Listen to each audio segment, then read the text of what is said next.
Hi guys, how are you? I am fine. मैं उम्मीद करता हूँ कि आप भी ठीक होंगे। तो गाइस, इस वीडियो में हम देखेंगे कि हम मॉडेम का एडमिन यूज़र नेम और पासवर्ड कैसे चेंज कर सकते हैं। सबसे पहले आपने वाईफाई मॉडेम को कनेक्ट करना है अपने लैपटॉप या मोबाइल के साथ। मैंने अपने लैपटॉप के साथ कनेक्ट किया हुआ है। ये टोटो लिंक का राउटर है जिसकी हम एडमिन यूज़र नेम और पासवर्ड चेंज करेंगे। तो सबसे पहले कनेक्ट करना है। कनेक्ट करने के बाद इसका आईपी मालूम करना है और इसको आपने इसके अपने आईपी के ऊपर इसको ओपन कर लेना। ओपन करने के बाद आपने जाना है सिस्टम में।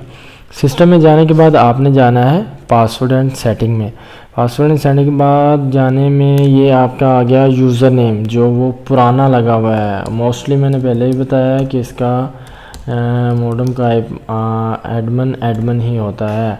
न्यू यूज़र नेम हम रख लेते हैं ROOT रूट और पासवर्ड भी रख लेते हैं ROOT रूट। देन हम इसको अप्लाई करते हैं।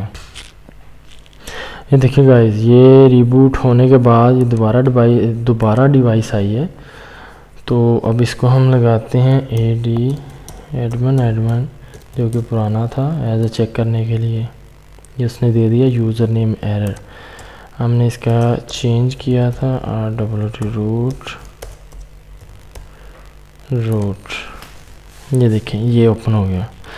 मज़ीद अगर समझ ना आई हो तो नीचे डिस्क्रिप्शन में मेरा लिंक मौजूद है, आप मुझसे कॉन्टैक्ट कर सकते हैं। Thanks for watching.